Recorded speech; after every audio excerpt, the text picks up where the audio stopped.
Bem-vindo ao canal Mentes Sombrias. Aqui, os segredos mais sombrios vêm à tona.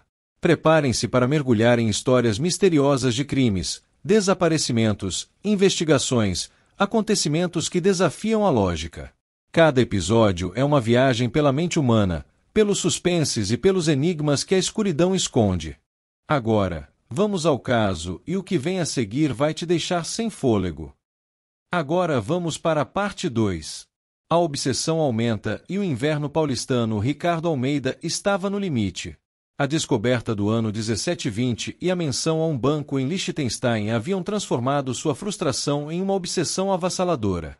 A venda da casa 131, em São Paulo, não era mais apenas uma transação, era um enigma que o consumia, um portal para o mistério histórico que ele precisava desvendar. As noites eram curtas e preenchidas por relatórios e mapas, enquanto os dias se arrastavam com a imagem daquele azul pálido inalterável da casa. O clima em São Paulo havia mudado drasticamente. O outono ameno deu lugar a um inverno paulistano típico, dias cinzentos, com uma garoa fina e persistente que parecia impregnar a cidade, e um vento gelado que cortava o rosto. O tráfego pesado das avenidas e o burburinho constante da metrópole pareciam ainda mais opressivos sob o céu nublado. Contudo, na Rua dos Ipês, a casa 131, em seu azul colonial pálido, parecia desafiar a melancolia da estação. A garoa escorria pela fachada sem deixar marcas de umidade, as telhas não mostravam musgo, e o gramado, estranhamente, mantinha seu verde vibrante, indiferente ao frio intenso. O balanço na árvore, molhado e silencioso, parecia ainda mais melancólico, convidando a uma contemplação sombria. Ricardo, ao passar por ela, sentia um arrepio que não vinha apenas do frio. A ajuda inesperada. Isabela, a advogada analítica, percebendo que as abordagens convencionais não dariam certo, Ricardo recorreu a Isabela Fontes, uma antiga colega de faculdade de Direito. Isabela, 34 anos, era uma advogada especializada em direito imobiliário e internacional, com uma mente tão afiada quanto seus terninhos de corte impecável. Seus cabelos cacheados, geralmente presos em um rabo de cavalo despojado, emolduravam um rosto de feições marcantes e olhos castanhos que fixavam cada detalhe. Inicialmente, ela reagiu com ceticismo à fantasia de Ricardo sobre uma casa assombrada ou um esquema milenar. Ricardo, sejamos realistas, ela disse em seu escritório no coração financeiro da cidade, com uma vista deslumbrante da Avenida Paulista. Um banco em Liechtenstein é incomum, sim, para um imóvel residencial, mas pode ser apenas um mecanismo de proteção de bens. Investidores ricos fazem isso o tempo todo para anonimato e blindagem patrimonial. Ricardo, no entanto, insistiu. Ele despejou sobre sua mesa os relatórios inconsistentes da prefeitura e das concessionárias, a ausência de um proprietário claro nos registros e, por fim, a enigmática menção ao ano 1720 em um registro financeiro obscuro que ele havia descoberto. A data, tão remota para a história de São Paulo como a conhecemos, finalmente capturou a atenção de Isabela. Seus olhos se arregalaram. Ok, isso é intrigante, ela admitiu, os dedos batendo pensativamente na tela de seu tablet. Um fundo perpétuo que remonta a tanto tempo. Em São Paulo. E sem um beneficiário aparente. Isso não é blindagem patrimonial. Isso cheira a um segredo, a algo muito mais complexo e antigo do que qualquer processo legal que eu já tenha visto. Isabela, movida pela curiosidade intelectual e pelo desafio de desvendar um mistério legal sem precedentes, aceitou o caso. A investigação implacável, o rastro do banco e a persistência de Ricardo enquanto Ricardo continuava suas rondas pela Rua dos Ipês, quase como um rito de passagem, Isabela mergulhava no complexo universo das finanças internacionais. Ele ainda tentava encontrar qualquer imperfeição na casa 131, chegou a raspar um pouco da tinta azul pálido da fachada com a chave do carro, apenas para descobrir que a tinta parecia mais uma camada de esmalte do que tinta comum, e a marca sumia em questão de minutos, como se a própria casa se curasse. A grama, pisada com força, se erguia novamente sem um único fio quebrado. Isabela, por sua vez, acessou bancos de dados jurídicos globais, fez contatos com colegas especializados em jurisdições de paraísos fiscais e começou a traçar o perfil do tal banco em Liechtenstein. Descobriu que era uma instituição antiga, com uma reputação de discrição e de gerenciar fortunas de linhagens familiares complexas ou de fundos fiduciários de longa data. Mas o fundo de manutenção, propriedade X, não correspondia a nenhum dos clientes conhecidos do banco. Era como se a conta fosse um fantasma dentro do sistema bancário global. As informações eram tão cifradas que pareciam projetadas para nunca serem encontradas. Ricardo, em paralelo, tentou abordar os corretores de imóveis mais antigos e respeitados de São Paulo. A dona Cecília, uma corretora aposentada de 80 anos, com óculos de leitura na ponta do nariz e um apartamento decorado com lembranças de uma São Paulo antiga, o recebeu. A 131 da Rua dos Ipês. Ela suspirou, um olhar distante em seus olhos marejados. Meu pai tentou vendê-la nos anos 50. Meu avô, antes dele, nos anos 20. Sempre foi assim. Linda, perfeita, mas intocável.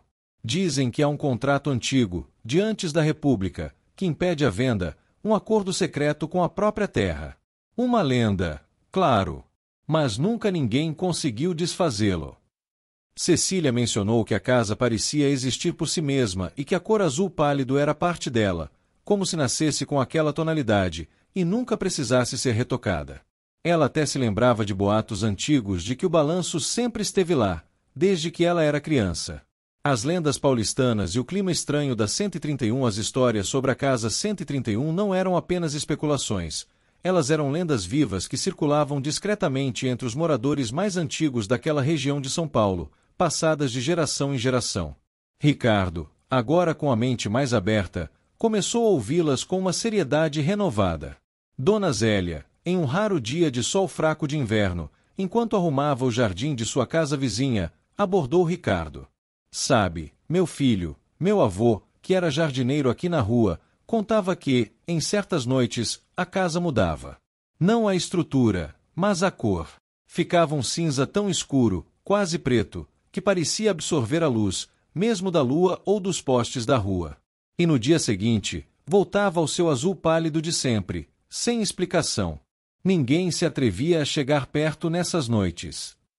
Ricardo se lembrou da anotação que fizera sobre uma possível mudança de cor e sentiu um calafrio, imaginando as ruas movimentadas de São Paulo e essa casa mudando de cor misteriosamente em meio ao caos urbano. O Sr. Paulo, o ex-engenheiro cético, começou a se inquietar com o que via e sentia. Ele confessou a Ricardo que, em uma noite recente de tempestade típica do inverno paulistano, com raios cortando o céu e a chuva batendo forte, o balanço da árvore da casa 131 balançava tão violentamente que parecia prestes a se soltar, mesmo sem qualquer vento forte. Ele havia observado isso da janela de sua sala.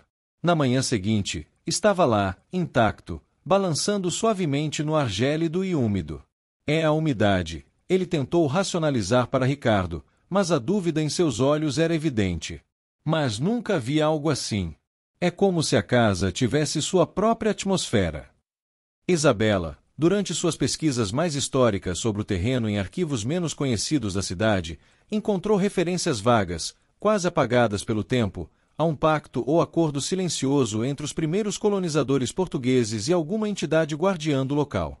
Essas referências eram crípticas, encontradas em cartas velhas de notários, testamentos e até mesmo registros paroquiais, descrevendo a estranha relutância dos nativos em se aproximar de certas áreas, e a posterior aceitação pelos colonos de manter a área intocada, em troca de prosperidade para o vilarejo que viria a ser São Paulo.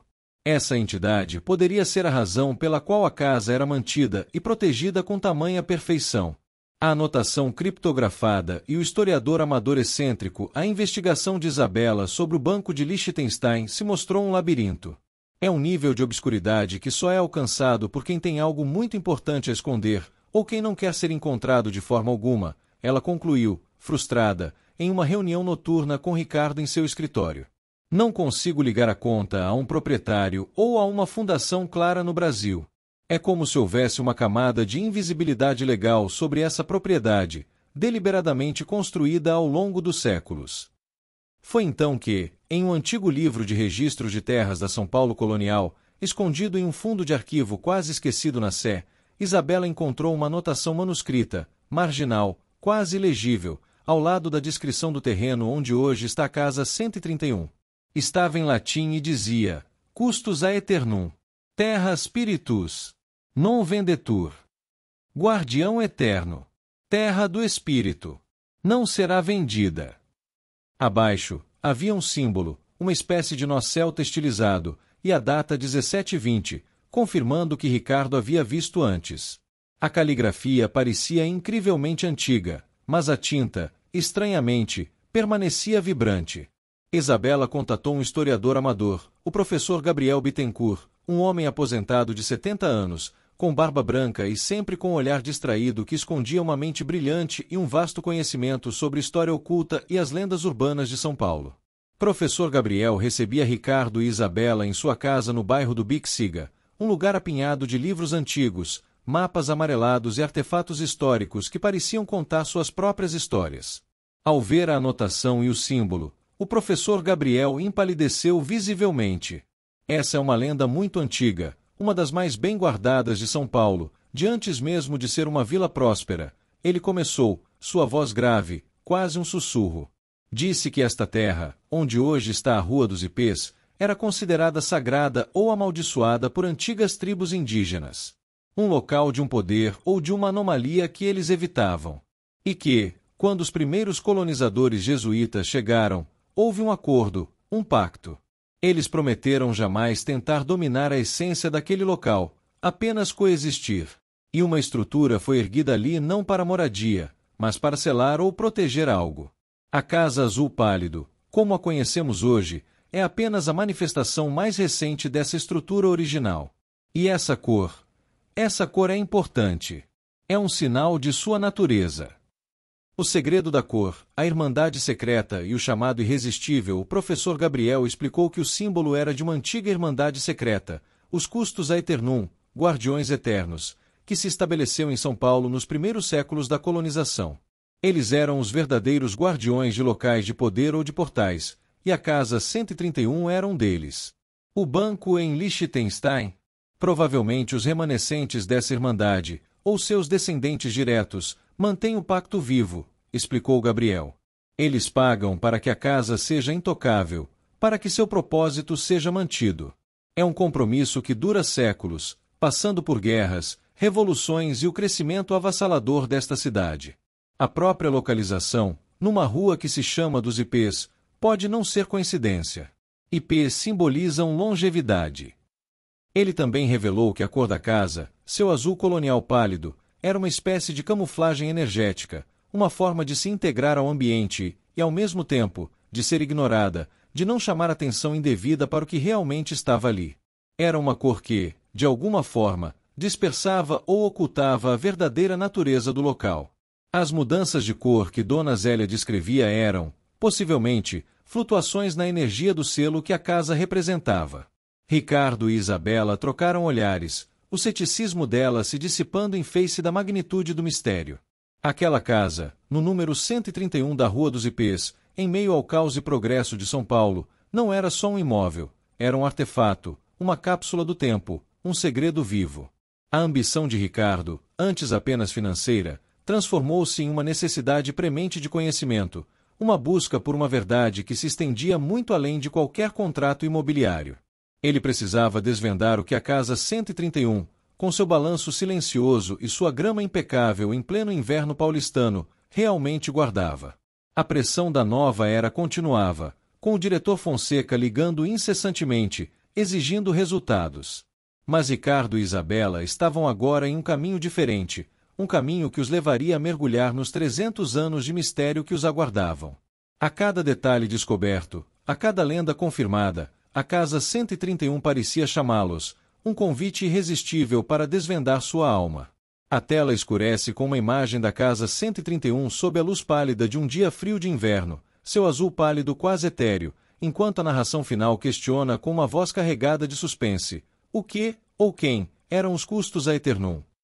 E qual o verdadeiro segredo da Casa 131 que exigia um pacto tão antigo e uma manutenção tão perfeita, resistindo ao tempo e à fúria de uma metrópole em constante mudança?